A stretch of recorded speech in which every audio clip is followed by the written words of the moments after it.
Assalamualaikum warahmatullahi wabarakatuh. Di sini kelompok kami akan memaparkan tentang analisis jurnal. Nah, kelompok kami yang beranggotakan, yang pertama adalah Muhammad Dilan Rambu Pratama, yang kedua adalah Nasrullah Musafa, dan yang ketiga adalah Hilmi Muhammad Atsyal. Nah, penjelasan vintage. Vintage sendiri adalah singkatan dari financial technology, yang berarti teknologi keuangan. Jadi sebenarnya apa itu vintage adalah inovasi teknologi yang dikembangkan dalam bidang finansial sehingga transaksi keuangan bisa dilakukan dengan praktis, mudah, dan efektif. Nah, untuk analisis jurnal yang pertama adalah dari jurnal Persepsi Mahasiswa sebagai Pengguna Fintech Payment. Nah, dari jurnal tersebut, ada berbagai pertanyaan untuk responden. Nah, yang menjawab 59% mahasiswa pernah mendengar tentang fintech payment. Nah, dari kasus tersebut internet, sudah, memberikan informasi dengan sangat cepat, nah yang bisa mempengaruhi persepsi mahasiswa tersebut. Nah, dari banyaknya informasi dari internet, fintech menjadikan mahasiswa banyak menggunakan fintech payment, dan itu bisa menjelaskan bahwa fintech payment jauh lebih efektif, mudah, dan praktis. Nah, dengan menggunakan smartphone saja bisa bisa langsung melakukan pembayaran, melalui, aplikasi aplikasi fintech payment. Nah, selanjutnya akan dipaparkan oleh rekan saya. Untuk yang kedua, ada analisa faktor dan perkembangan tren vintage di Indonesia. Berjalannya tren vintage di Indonesia dipengaruhi sejumlah faktor yang kemudian kami pecah menjadi faktor internal dan faktor eksternal. Faktor internal merupakan kategori bagi faktor-faktor yang berperan dalam firm level, di mana perusahaan dapat memegang kendali atas berjalannya faktor tersebut. Sementara faktor eksternal berkaitan dengan home country atau Indonesia yang terbagi menjadi kategori bagi faktor-faktor yang memiliki peran di luar kuasa perusahaan, seperti instansi hukum dan pemerintahan. Berikut merupakan penjelasan lebih lanjut. Untuk faktor internal, yang pertama ada teknologi. Perkembangan fintech akan konsisten dengan perkembangan teknologi yang terus mengalami kemajuan dari masa ke masa, maka kemajuan teknologi akan turut memiliki dampak pada perkembangan tren fintech. Untuk eksternal, ada hukum.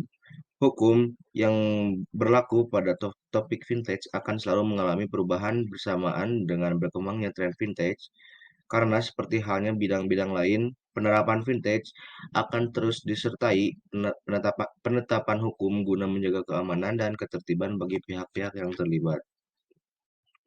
Ada eksternal lagi, yang selanjutnya adalah layanan perbankan.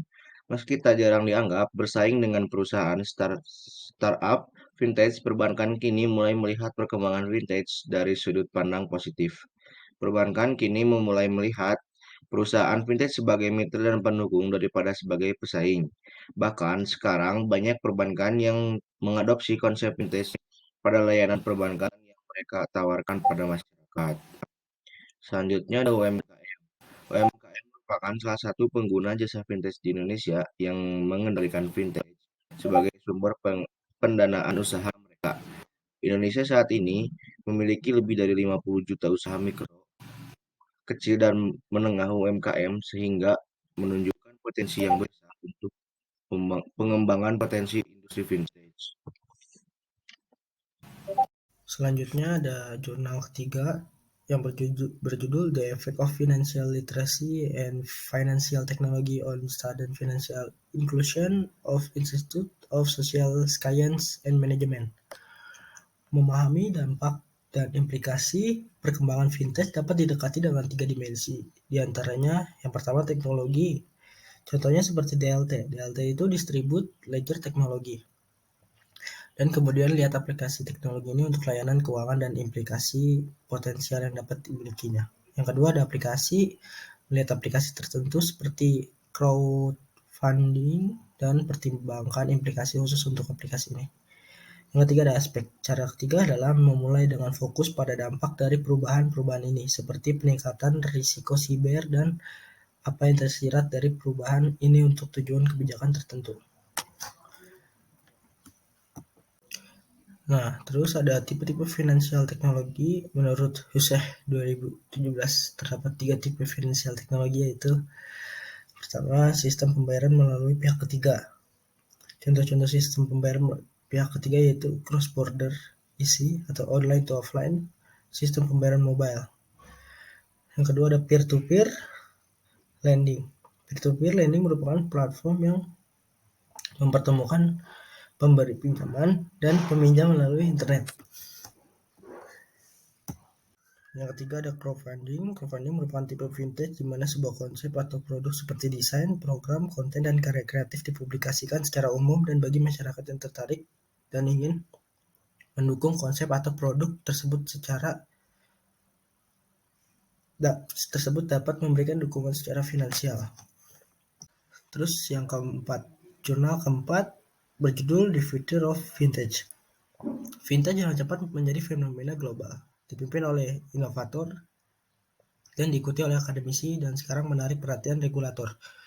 Secara umum, vintage adalah istilah umum untuk layanan keuangan yang didukung teknologi inovatif dan model bisnis yang menyertai layanan tersebut.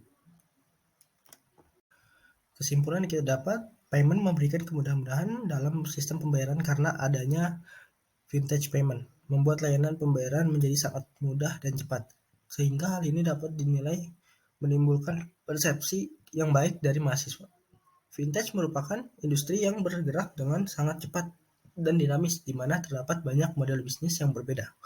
Vintage juga merupakan model layanan keuangan baru yang dikembangkan melalui inovasi teknologi informasi. Sekian dari kelompok kami, kurang lebihnya mohon maaf. Wassalamualaikum warahmatullahi wabarakatuh. Terima kasih.